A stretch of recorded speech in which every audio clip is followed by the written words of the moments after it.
Okay, so I'm sitting here with Simon and Tim from Tumut Brewing down in south-east New South Wales. So tell us a little bit about the brewery and what you guys are doing. Okay, so basically our little brewery is, as we said before to you, it's just about the smallest brewery in the Southern Hemisphere. As far as we know. Nobody's picked us at the place at that one yet. It's not a really desirable title, I don't think. That's all we've got, so Yeah, so anyway, so again we're based in Tumut, which in our opinion is one of the most beautiful places in the country. And anyone who hasn't been here should definitely come here and check it out. We happen to be very conveniently located as far as Canberra is concerned. It's only about an hour's drive over the mountains if you want to go the dirt way, or it's about 2 hours down the highway. We came down this morning. So it's a beautiful little town. We've got a little tiny brewery here in a little tin shed that is exactly all that we can afford. So we're just trying to make really good beer in a fairly modest environment. Beautiful. So, what is it that you're trying to do in terms of beer? Like, what are you brewing? So, well, at the moment we're probably brewing too many varieties of anything. So that we do, me and Tim personally, our favourite beers would be pale ales and every other sort of different derivative of that style of beer. But look, we like just about everything. Pale ales, but we do everything else from traditional Irish stouts, smoked porters, all the way up to an alcoholic ginger and apple beer as well. Nice. And so what got you into brewing? Why? Well, the short version of that story is I went to Journey Licorice Factory and fell in love with what they were doing. I thought that's what Tumut needs, but obviously not a licorice factory. Me and Simon are avid home brewers, and so the solution was, if you can't sell beer in Tumut, you can't sell anything. So beer is it. So we ended up eventually here. So we had a lot of setbacks and a lot of changes, but we actually went camping one weekend on our motorbikes. We used to ride motorbikes before. 4 years ago last weekend, as a matter of fact. And we were drinking our own home brew, and we just said, look, there's got to be a way you can do this. Like our original financials, I suppose, when we looked at doing a brewery, the cost was so astronomical, we just couldn't raise the money. So we decided that at that point, we were going to throw 20 grand into a bank account each. That was our life savings at the time. And we were going to start building a brewery in Simon's mum's shed. And so we just literally started building it. And we said, there's got to be a way to make this legal. And if we can make this legal and make it a real thing, then of course money will fall from the heavens. And we'll get our own big brewery. All the local pubs will buy our beer because they want to support the local guy.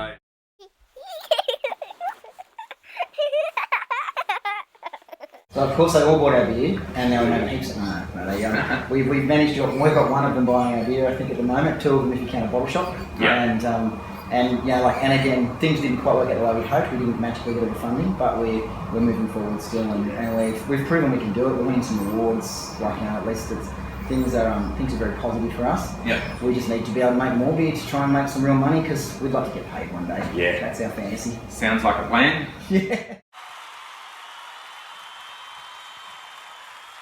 Beautiful. Alright, so this one's our Aussie Ale.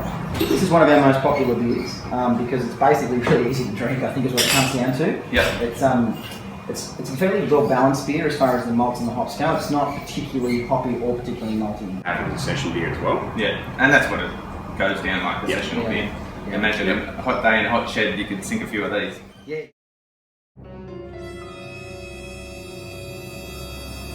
Do that, So Hitchhikers is a new one we did just over Christmas. So now this again is a fairly pale beer. It's again basically a pale ale, hopped to the hilt with Galaxy hops. And so the idea was we had a beer we call our Hopped As Brew, which we use the Nelson hops in, and it's super popular and we just can never get the hops. So we tried to build something similar and use some Australian Galaxy, because we often also get asked if we use much Australian hops, and of course people who don't know much about craft beer, they don't realise that most of the hops that people want to actually drink aren't available in Australia. That is probably starting to change a little bit now. We are having quite a few really cool varieties coming out of Australia now, but that's really only happened in the last couple of years. When we started, that was definitely Australian hops, especially the kind that are used in a lot of American style pale ales and everything, were quite a lot harder to come by. So as a consequence, we use mainly American hops. But we absolutely like Galaxy. Even when we were home brewing years ago in Tim's shed, Galaxy was one of our favourite hops of all. Like it was, one of the ones we used. And it's still pretty popular today. Oh, exactly. Yeah. Well, it's and it always will be, I'm sure. Yeah. So we thought, well, it's such a cool Australian hop. We'll have to, just do a beer specifically for that one, and that ended up being it.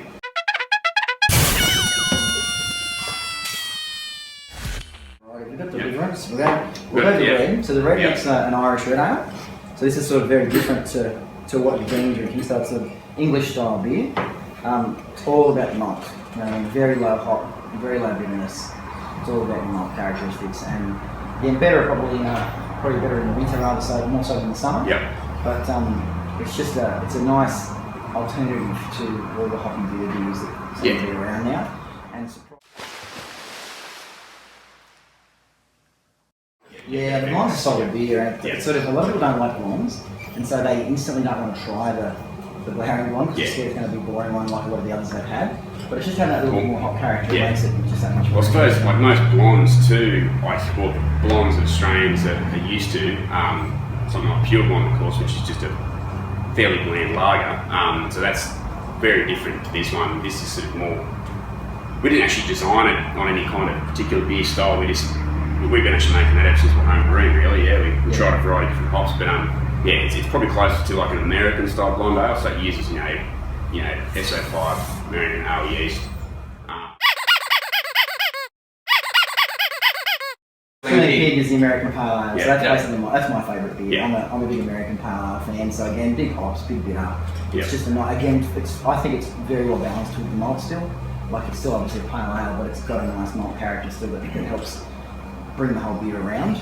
So you get that nice bit of hit, but you also get the fantastic notes from the hops in it. So it's it's my favourite. It's one I drink every day. Yeah, I'm a fan of APAs at the moment, and that's got a nice balance to it. What's the reference to the squealing pig? What's the relevance? That's Simon's family, basically. Yeah. Basically, we did tell a story yesterday, actually. Yeah, so basically, I've got a lot of uncles, come from a big family, and they're basically a bunch of uncouth hillbilly characters, and so they come from a lot further west of here, and they're always ripping on us, being from Tumut. There were a bunch of hillbillies up in the mountains because they've seen Deliverance way too many times. Right. So they dared me when I was going to open the brewery. They said, "Oh, you should call it the Squealing Pig." Right.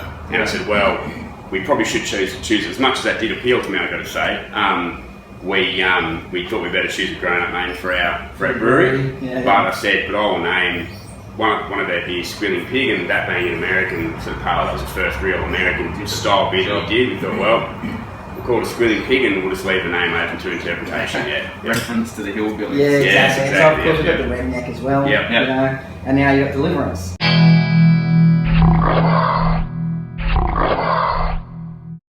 So now the Deliverance is our red IPA. It's an 8%er, so it's a fairly serious beer. But again, the red IPA is basically, very simply put, it's a combination of the redneck and the Squealing Pig. It's a big IPA, but it's very hoppy, very bitter, but it's built on a red malt base, so it's got a really nice malt characteristic as well. So like I said, it's an 8% beer, so it's a fairly strong beer, and it's got a whole heap of hops in it, but at the same token, they're more mellow hops. So you don't get that sort of kick in the face so much as what you might think.